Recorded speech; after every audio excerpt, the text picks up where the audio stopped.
Ketika saya berkunjung ke rumahnya, selalu dia menyambut tamu yang datang menengok dengan senyuman. Wajahnya penuh dengan senyum, tidak pernah mengeluh, meskipun beban penderitaan yang sebenarnya saya yakin berat sekali dia menerima penderitaan seperti itu. Tapi karena bagi orang beriman, apabila ditimpa musibah dia sabar sehingga ringan.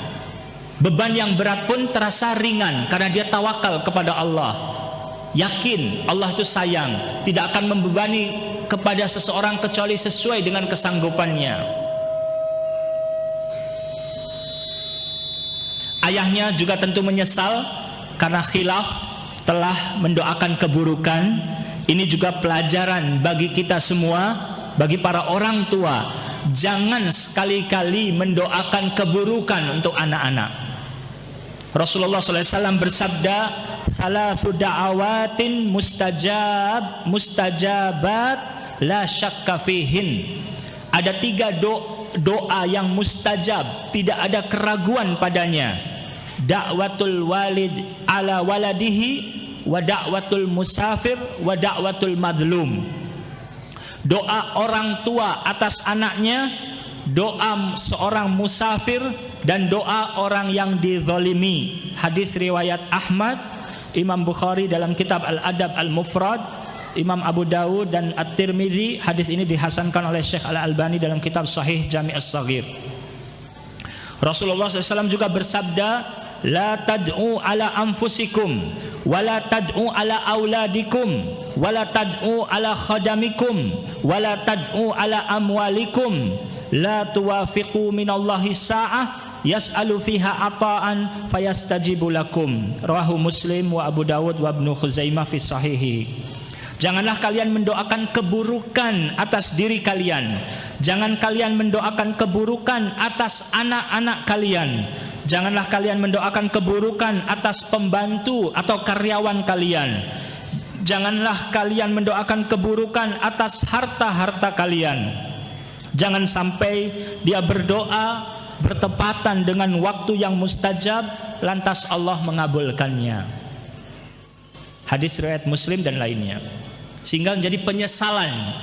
Orang tua siapa yang tidak sayang pada anaknya? Tidak ada. Semua orang tua sayang dan cinta pada anaknya. Ayah Abdullah ini khilaf, maka Abdullah menegur siapa saja yang mendoakan keburukan untuk ayahnya dan mengutuk ayahnya. Dia katakan, saya tidak ridha jika ada orang-orang yang mengutuk ayah saya.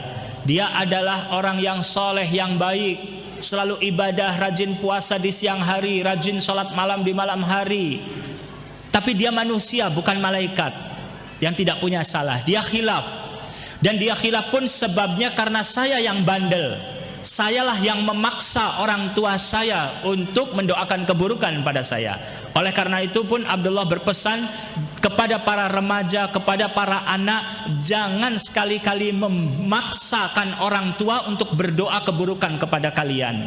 Yaitu dengan sikap bandel kalian, sikap tidak hormat kalian, sikap durhaka kalian yang kadang membuat orang tua khilaf dan lupa mendoakan keburukan. Jadi di satu sisi orang tua jangan sekali-kali mendoakan keburukan, doakan kebaikan untuk anak. Walaupun dalam keadaan marah, jengkel pun yang terlontar dari lisan kita adalah doa berupa kebaikan. Itu lebih bermanfaat untuk anak kita tentunya. Adapun doa keburukan berbahaya sekali. Dan bagi anak tadi jangan sekali-kali membuat jengkel orang tua yang sampai menjadikan orang tua khilaf mendoakan keburukan.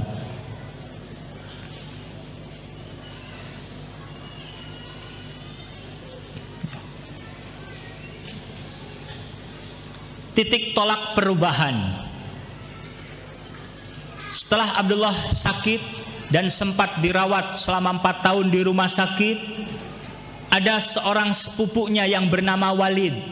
Pada saat pertama kali Abdullah masuk rumah sakit, dia datang ke rumah sakit menengok, tapi setelah itu dia tidak pernah menengok lagi.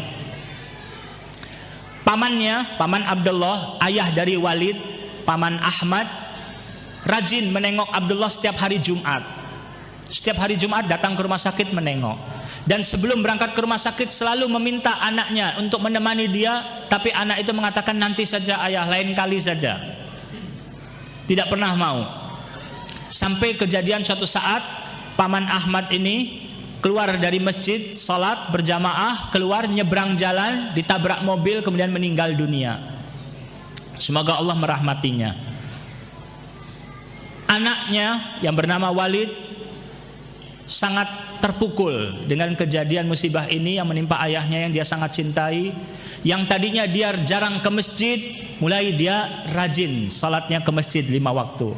Yang tadinya dia bergaul dengan teman-teman yang tidak baik, dia mulai bergaulnya dengan aktivis masjid, remaja masjid. Mulai mendapatkan hidayah dari Allah Subhanahu wa taala, dia berubah total menjadi seorang muslim yang taat. Dan mulai dari situ dia dan teman-temannya punya program untuk menengok orang sakit, karena betapa besar fadilah keutamaan orang menengok orang sakit. Ketika teman-temannya menawarkan siapa di antara kalian yang memiliki saudara atau kerabat sedang sakit, kita ingin menengoknya. Maka Walid teringat, saya punya sepupu, sudah 4 tahun saya tidak menengoknya. Dan saya ingat wasiat juga dari ayah saya yang selalu berpesan kepada saya untuk menengok Abdullah.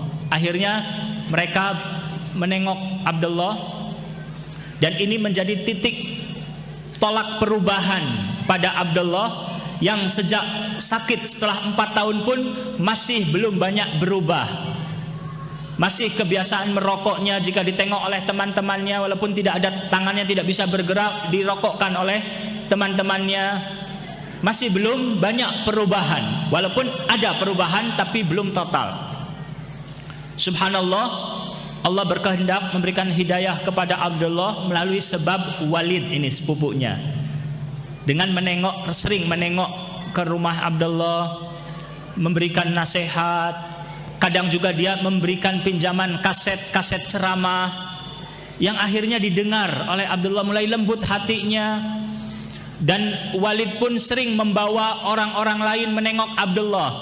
Dan subhanallah, orang-orang yang dibawa oleh Walid ini ketika menengok Abdullah, melihat Abdullah dalam keadaan lumpuh hanya kepalanya saja, maka orang-orang yang bersama Walid ini banyak mereka juga berubah. Yang tadinya lalai salat menjadi bersyukur kepada Allah atas nikmat kesehatan, dia lebih mendekat diri kepada Allah Subhanahu wa taala untuk rajin salatnya. Banyak perubahan pada diri orang yang menengok Abdullah, sehingga Walid pun berkata, wahai Abdullah, banyak orang datang ke sini menengokmu, mereka mendapat hidayah dari Allah. Kamu juga harus istiqomah, harus punya semangat, dan harus melawan setan hawa nafsu untuk bisa merubah kebiasaan-kebiasaan burukmu. Alhamdulillah, setelah itu Abdullah mantap dan bertaubat kepada Allah Subhanahu wa taala, sehingga terjadi perubahan yang drastis, yaitu dia jadi rajin ibadahnya, dan kebiasaan-kebiasaan buruknya, apakah dia merokok dan kebiasaan-kebiasaan lainnya pun yang tidak baik dia tinggalkan.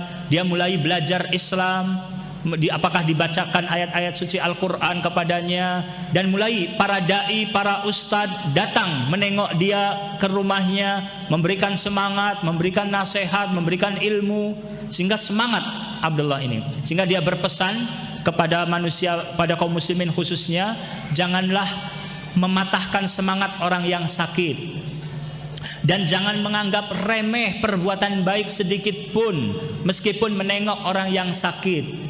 Buktinya saya mendapatkan faedah dan manfaat yang besar, sehingga saya mendapatkan hidayah dengan sebab saudara sepupu saya yang menengok saya.